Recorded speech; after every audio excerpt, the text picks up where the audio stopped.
There is a proverb that says that changing human nature is like trying to straighten out a dog's tail. As soon as the hold is taken off of the tail, it reverts to its usual shape.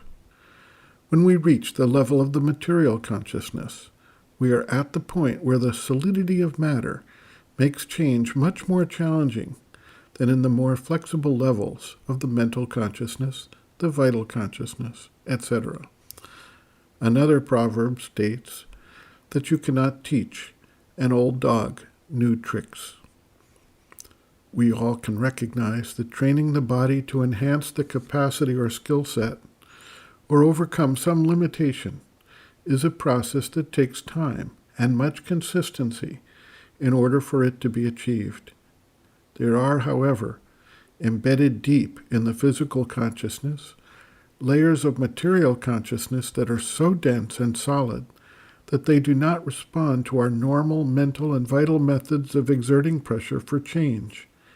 At this level are what can be called reflexes. The action is virtually automatic. When a stimulus is applied in a certain place, the material consciousness responds with a known and predictable response. Some of these reflexes or mechanical reactions are embedded in what we call instincts. There are birds that build a nest in a very specific manner from generation to generation. Salmon are known to return to the exact location where they are born to spawn the next generation. Monarch butterflies migrate thousands of miles from Mexico to Canada and back, going and coming to specific locales from generation to generation in migrations that span 4 to 5 generations of the monarch. These types of instinctive behavior are illustrative of the way nature has fixed certain routines. The individuals are replaced. The formations remain the same. In a similar way, the human being also has some deeply embedded behaviors that defy our attempts to modify them. Alpha male behavior and the response to that by others in the society, pecking orders, fight or flight reactions, responses to trauma, the flood of various hormones and neurotransmitters under specific conditions, all represent virtually automatic reactions. Then there are the automatic reactions based in attraction-repulsion, the survival instinct, disgust or revulsion, trust and fear, hunger and thirst, all of which can arise without our conscious intervention when certain forces impinge upon us. These and other similar long-established habits of the nature are part of nature's process to ensure that change does not devolve into chaos. It establishes a conservative principle to make change take place through a long period of modification, testing, and establishment of a new principle of action. This occurs both at the individual level and at the level of society. At a certain point, however, this conservative principle can lead to stagnation and decay if there is no opportunity for change, growth, development, and modification. A fixed and unchanging response, which lacks adaptability and flexibility, eventually fails the test of nature. Nature thus has developed also progressive principles that can lead to new manifestations and changes in these deeply embedded responses. Changes at this level can seem to be impossibly slow, but eventually they take hold.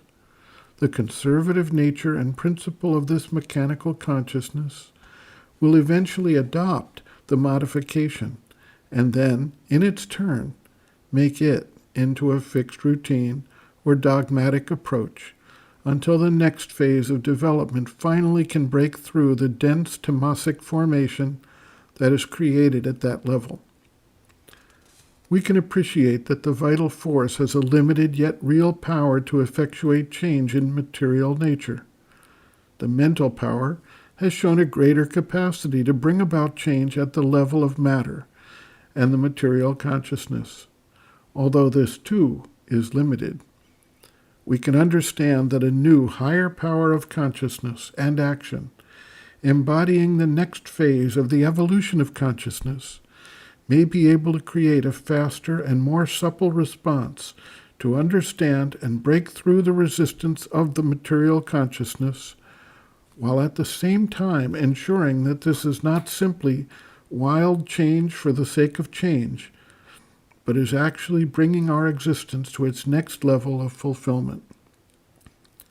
Sri Aurobindo notes, quote, "What you describe is the material consciousness.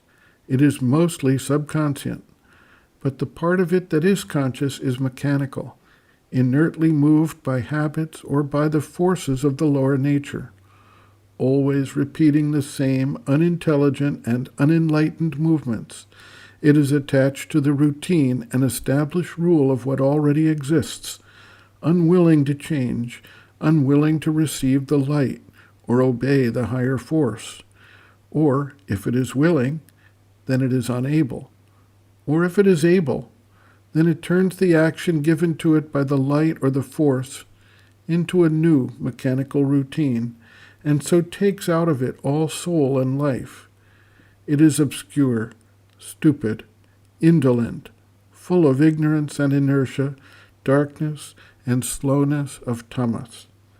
It is this material consciousness into which we are seeking to bring first the higher, divine or spiritual light and power and ananda, and then the supramental truth, which is the object of our yoga." End quote. Reference, Sri Aurobindo, Bases of Yoga, Chapter 5, Physical Consciousness, Subconscient, Sleep and Dream, Illness, pages 83 to 84.